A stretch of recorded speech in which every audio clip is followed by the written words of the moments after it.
Hello বন্ধুরা, কেমন আছো তোমরা সবাই? আশা করি অনেক অনেক ভালোই আছো। আর তোমাদের ভালোবাসায় আমিও অনেক ভালো আছি, কারণ তোমরা আমাকে যে পরিমাণে ভালোবাসা দিয়েছো এবং সাপোর্ট দিয়েছো তা আমি কোনোদিন ভুলতে পারবো না। তাই তোমাদেরকে মজা দেওয়ার জন্য আবারও একটি নতুন গল্প নিয়ে হাজির হলাম। গল্পটি শোনার মতো, আশা করি তোমাদের দাঁড়িয়ে যাবে এবং তোমরা হাতের কাজ করতে সবাই হেডফোন নিয়ে বসে যাও। যদি আমার গল্প শুনে মজা পাও তাহলে অবশ্যই আমার চ্যানেলটি সাবস্ক্রাইব করবে। তো চলো বন্ধুরা, আমরা কথা না বাড়িয়ে আসল গল্পে চলে যাই। ওই ছেলেগুলো আমাকে অনেক টাকা দিয়ে এক রাতের জন্য নিয়ে গেল। 5টা ছেলেই যখন আমার শরীরটা নিয়ে তাদের সুখ নিচ্ছিল, তখন হঠাৎ তাদের ষষ্ঠ বন্ধু এসে হাজির। কিন্তু সে রুমের ভিতরে ঢুকতেই তার কণ্ঠ দিয়ে আওয়াজ বেরিয়ে এলো, কেননা অবস্থার জন্য একজন মানুষ এমন কিছু করতে বাধ্য হয় যা সে কখনো চিন্তাও করেনি, বা অন্য কথায় কখনো কখনো অনেক স্বপ্ন একজন মানুষকে শেষ করে দেয়। আর আমিও কখনো পূরণ না হওয়া স্বপ্নের আশায় বেরিয়ে পড়ি। আমি রাত 12টার পর থেকে তাদের ছোট্ট ঘরে বিছানায় শুয়ে আছি। একের পর এক ছেলেরা আমাকে শেষ করে দিচ্ছিল। ব্যথা অনেক ছিল, কিন্তু এই সবই আমি নিজের ইচ্ছায় গ্রহণ করেছি। না আমার পোশাকের হুঁশ ছিল, না আমার শরীরের ব্যথার হুঁশ ছিল। দুটি ছেলেই আমার অবস্থা এমন করে দিয়েছে যে আমার সব শরীর অনেক ব্যথা হয়ে গিয়েছে। শুধু এই ভেবেই আমার মন কেঁপে উঠছিল যে এরপরে আরও 3টা ছেলে আসতে চলেছে। তাদের লোভ ছিল অনেক এবং আমাকে তাদের আনন্দের সহিত সময় দিতে হবে। আমি কল্পনাও করিনি যে আমার জীবনে এমন একটি রাত আসবে। এইসবই অনেক টাকার বিনিময়ে মজা করছিল, তাই আমাকে পিছিয়ে যাওয়ার প্রশ্নই আসে না। আমার দায়িত্ববোধ এবং আমার পরিবারের স্বপ্ন আমাকে এই রাস্তায় নিয়ে এসেছে, তাই আমি এক রাতে 5 ছেলের সাথে রাত পার করতে রাজি হয়েছিলাম। সাধারণ পরিস্থিতিতে কোনো মেয়ের পক্ষে এরকম ভাবাও সম্ভব নয়, কিন্তু আমি যে জায়গায় দাঁড়িয়ে আছি এই সিদ্ধান্ত নিতে আমার অনেক বেশি সময় নেইনি। তারা সবাই সুস্থ সবল ছেলে ছিল, যাদের শক্তির কাছে আমি কিছুই না। 2 ছেলেই আমাকে মুহূর্তের মধ্যে শেষ করে দিচ্ছে, তাদের লোভ ছিল অনেক বেশি। এই প্রথম কোনো ছেলের ছোঁয়া পেয়েছিলাম আমি। দ্বিতীয় ছেলেটি চলে যাওয়ার সাথে সাথে তৃতীয় ছেলেটি ঘরে প্রবেশ করল। আমি একটা নিঃশ্বাস নিয়ে বললাম, আমি একটু সময় চাই, কিন্তু সে বলল আমার কাছে সময় নেই, আমার অন্য বন্ধুরা বাইরে বসে অপেক্ষা করছে। তার কথা শুনে আমার চোখে পানি চলে এলো। সে সাথে সাথে আমার দিকে এগিয়ে এলো। আমার চোখের পানি উপেক্ষা করে সে আমার উপরে ভেঙে পড়তে থাকল। আমার শরীর সহ্য করার শক্তি হারাচ্ছিল। আমি বারবার চেষ্টা করলাম ওকে আমার থেকে দূরে পাঠিয়ে দিতে, কিন্তু সে ততই আমার উপরে আধিপত্য বিস্তার করতে থাকল। মনে হলো যেন সে এই খেলাটা উপভোগ করছে। আমি যখন তাকে সরিয়ে দিতাম, সে ততই আগের চেয়ে অনেক বেশি উৎসাহ নিয়ে আমার কাছে আসত। তাই এখন আমি ওকে থামাতে চেষ্টা না করে চুপ করে সহ্য করে যাচ্ছিলাম আমার উপরে হওয়া এই কাজটা।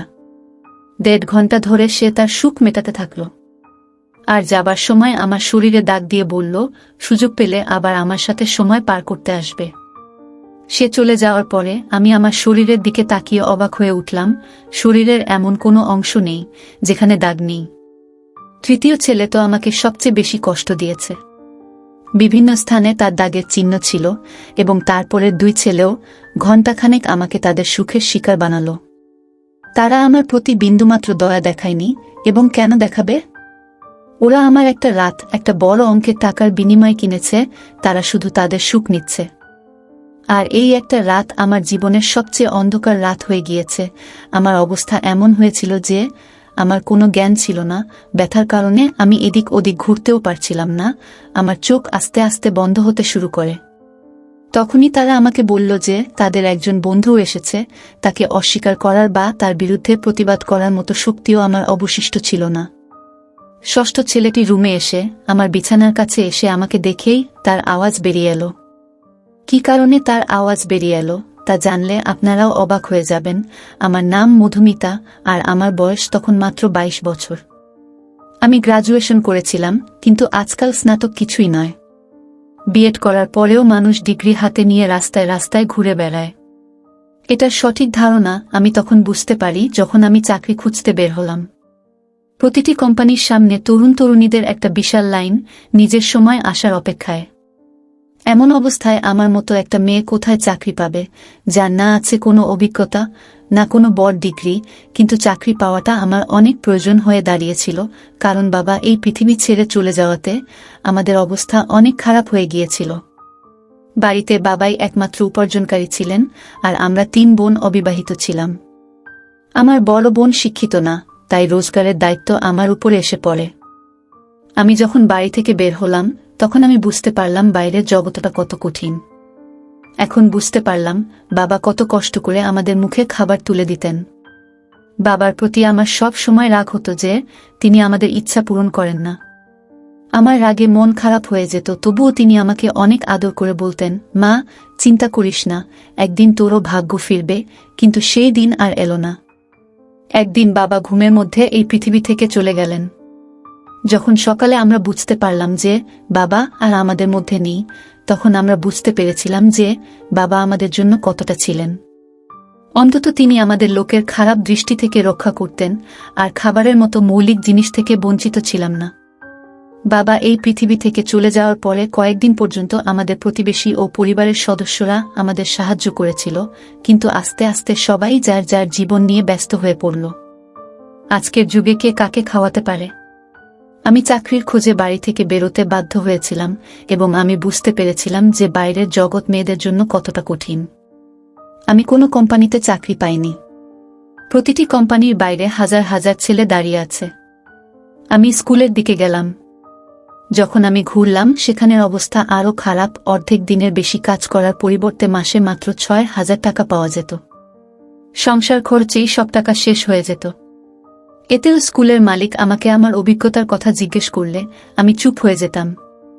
অনেক খোঁজাখুঁজি করেও কোনো কাজ পেলাম না, তাই আমার এক বন্ধুর ভাইয়ের মাধ্যমে আমি একটি পিৎজা হাউসে ওয়েটারের চাকরি পাই। যেখানে সারাক্ষণ ছেলে মানুষের ভিড় থাকত, সেখানে একটা কালো রঙের কোট আমার হাতে তুলে দেওয়া হলো, যার উপরে পিৎজা হাউসের নাম লেখা ছিল। পরের দিন থেকেই আমাকে কাজের জন্য ডাকা হয়েছিল। তারা ওয়েটারের নামে একটি আধুনিক মেয়ে চেয়েছিল, যার শরীরের উপরে ছোট চুল ছড়িয়ে থাকবে এবং সে যেন অনেক মেকআপ করে ডাইনিং হলে দাঁড়িয়ে থাকে। আমি ইউনিফর্মটি আমার ব্যাগে রেখে বাড়ি ফিরে এলাম। আমি তখনও ঠিক করতে পারিনি যে আমি এই কাজটি করতে চাই কিনা, কারণ এটা আমার জন্য খুবই কঠিন কাজ। বাবা থাকতে আমাকে কখনোই প্রয়োজন ছাড়া বাড়ি থেকে বের হতে হয়নি। আর এত সব পোশাক পরে এত ছেলের মধ্যে পিৎজা হাউসে দাঁড়িয়ে থাকাটা আমার জন্য অনেক অস্বস্তিকর কাজ ছিল। কিন্তু ক্ষুধা একজন মানুষকে সবকিছু করতে বাধ্য করে। আমি যখন সেখান থেকে বাড়ি ফিরে আসি, তখন আমার মা দরজার দিকে তাকিয়ে দাঁড়িয়েছিলেন। আমাকে দেখে তার চোখে পানি চলে আসলো। আমি আমার মাকে জিজ্ঞেস করলাম তিনি দরজা পর্যন্ত কেন এসেছিলেন। তখন মা কাঁদতে শুরু করে বলল, মা, কারেন্ট মিটারের লোকজন এসে আমাদের বিদ্যুৎ সংযোগটা বিচ্ছিন্ন করে দিয়ে গেছে। মায়ের কথা শুনে আমার মনটা কেমন করে উঠল। এখন অনেক গরম, কারেন্ট ছাড়া বেঁচে থাকা অনেক কঠিন।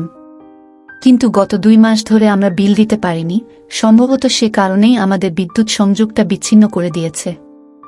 মায়ের চোখের পানি আমাকে সিদ্ধান্ত নিতে বাধ্য করে।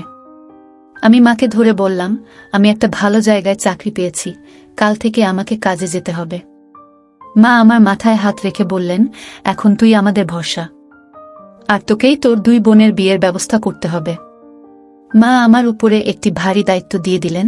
আমি ভাবছিলাম কিভাবে আমি এই দায়িত্ব পালন করব, কিন্তু আমাকেই এই দায়িত্ব পালন করতে হবে। মা জিজ্ঞেস করছিলেন আমি কোথায় চাকরি পেয়েছি, কিন্তু আমি তাকে বলতে চাইনি আমি কোথায় চাকরি পেয়েছি।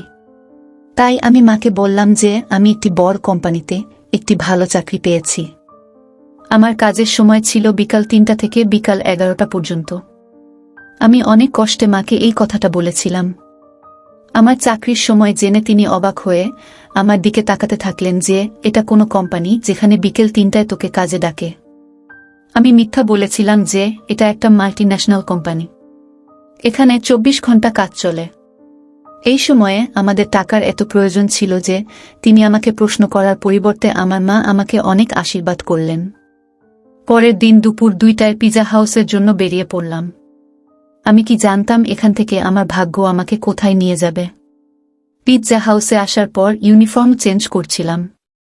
ম্যানেজার আমাকে পিৎজা হাউসের দরজার কাছে দাঁড় করিয়ে বললেন, আজ তোমার প্রথম দিন, তাই তুমি আসা যাওয়া সবাইকে সম্মানের সাথে স্বাগত জানাবে। তারপরে আমার দিকে তাকিয়ে সে রেগে বলল, এটা কি রকম হলো, আগে তুমি তোমার মেকআপ করো। ম্যানেজারের কথা শুনে আমি টেনশনে পড়ে গেলাম, কারণ আমার মেকআপ ছিল না। সেখানে উপস্থিত আরেকটি মেয়ে তার মেকআপ নিয়ে সে আমাকে দ্রুত মেকআপ করে দিয়েছিল এবং তারপরে আমি যখন আয়নায় নিজেকে দেখলাম আমি অবাক হয়ে গেলাম। আমি জানতাম না যে আমি এত সুন্দর। আমার শরীরের রং সাদা, কিন্তু একটু মেকআপ করার পর আমি অনেক উজ্জ্বল হয়ে উঠলাম। আয়নায় নিজেকে দেখছিলাম, তখন মেয়েটি বলতে শুরু করলো যে এই লোকগুলো তোমাকে শুধু তোমার সৌন্দর্যের জন্য এখানে রেখেছে, নইলে কাজ করার জন্য তো অনেক লোক আছে। আমি জানলাম যে আমি আমার যোগ্যতার জন্য নয়, আমার সৌন্দর্যের কারণে এই কাজটি পেয়েছি। কাজের প্রথম দিনটি আমার জন্য অনেক কষ্টের ছিল। আমি বিকাল ৩টা থেকে দরজায় দাঁড়িয়ে আছি, এখানে আসা ছেলে মেয়েদের স্বাগত জানাচ্ছি। মহিলাদের সংখ্যা অনেক কম, বেশিরভাগ ছেলেরাই আসছিলেন। শেষের দিকে আমার পায়ে অনেক ব্যথা ছিল। তারপরেও বাসে করে রাত 12টার দিকে বাড়িতে পৌঁছালাম। মা জেগে আমার জন্য অপেক্ষা করছিল। আমি মায়ের সাথে বসে খাবার খেয়ে তাড়াতাড়ি বিছানায় শুয়ে পড়লাম। আমি বাবাকে অনেক মিস করছি। বাবা আমার বেশিরভাগ দুঃখ সামলাতেন, তবুও আমি সবসময় তার সাথে এটা সেটা নিয়ে রাগ করতাম। আমি পায়ের ব্যথায় অনেক কষ্ট করতে করতে বুঝতেই পারিনি কখন ঘুমিয়ে পড়েছি। পরের দিন আবার 2টার দিকে বাসা থেকে বের হলাম। আজ আমাকে দরজার কাছে দাঁড় না করিয়ে অর্ডার নেওয়ার কাজটি দেওয়া হয়েছিল। এই কাজটা আমার কাছে কিছুটা সহজ মনে হয়েছিল, কিন্তু কিছু সময় পরে বুঝেছিলাম এই কাজটা মোটেও সহজ নয়। আমি যার কাছে অর্ডার নিতে যেতাম প্রায়ই ছেলেরা আমার মাথা থেকে পা পর্যন্ত তাকিয়ে হাসত এবং জবাবে আমাকেও হাসতে হতো, কারণ এটাই আমার কাজের নিয়ম। তারা ইচ্ছাকৃতভাবে অর্ডার দিতে অনেক সময় নিত। মাঝে মাঝে অর্ডার দেওয়ার সময় আমার এত কাছে আসত যে আমার নিঃশ্বাস বন্ধ হয়ে যেত। এখন আমি ভালোই বুঝতে পারছি যে এই পিৎজা হাউসটি ওয়েটারের কারণেই চলত। এখানে আসা বেশিরভাগ ছেলেই আসত শুধুমাত্র মেয়েদের জন্য। দিনগুলো এভাবেই চলে যাচ্ছিল এবং আমি এখানে কাজ শুরু করার 1 মাস হয়ে গেল। সেই 1 মাসে অনেক কিছু ঘটে যা আমার জন্য অনেক অদ্ভুত ছিল। ছেলেদের অর্ডার দেওয়ার অজুহাতে কাছে আসা এবং ডবল মিনিং যুক্ত শব্দ ব্যবহার করা। কিন্তু এই চাকরির সবচেয়ে ভালো জিনিস হলো বেতন ছাড়াও এই 1 মাসে অনেক টিপের টাকা জোগাড় হয়েছিল। সেই টাকা আমি বিদ্যুতের বিল দিতে ব্যবহার করি। আস্তে আস্তে পিৎজা হাউসের পরিবেশে খারাপ হয়ে পড়ি। প্রতিদিন সন্ধ্যায় 5 জন ছেলে পিৎজা খেতে এসে কোনার টেবিলে বসত। সেই টেবিলটা ছিল আমার ভাগে। আমি প্রতিদিন তাদের কাছে অর্ডার নিতে যেতাম। তারা 5 জনই 24 বছর থেকে 25 বছরের ছেলে, যারা আমার দিকে গভীরভাবে তাকাত।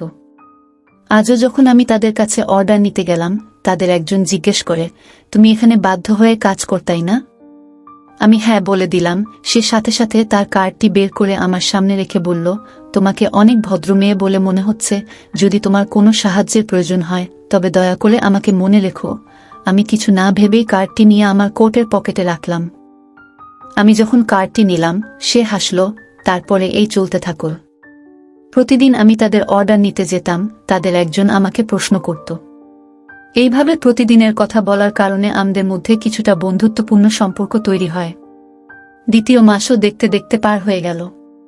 তারপরে একদিন মা আমাকে বললেন যে তোর বর দিদির খুব ভালো একটা সম্বন্ধ এসেছে আর তারা তাড়াতাড়ি বিয়ে করাতে চায়। মায়ের কথা শুনে আমি অনেক টেনশনে পড়ে গেলাম, কারণ সবে মাত্র আমি বাড়ির খরচ বহন করেছি, বিয়ের দায়িত্বের কথা ভাবতেও পারিনি। মা বলতে শুরু করেন, তোর কোম্পানি থেকে লোন নে, অনেক বড় কোম্পানি, লাখ টাকা লোন পেলেও তোর দিদির বিয়ে ভালোভাবে হয়ে যাবে। আমার বড় দিদি 24 বছর বয়সী এবং মা তাকে নিয়ে অনেক টেনশনে ছিলেন। এখন আমি কিভাবে মাকে বলবো যে আমি পিৎজা হাউসে ছোট একটা চাকরি করি? আমি কিভাবে লাখ টাকা জোগাড় করব? তাই আমি মায়ের কথার কোনো রিপ্লাই দেইনি। কিন্তু মায়ের চোখে আসার আলো স্পষ্ট দেখতে পাচ্ছিলাম আমি। আমার মা নিশ্চিত ছিলেন যে আমি কোম্পানি থেকে লোন পাব।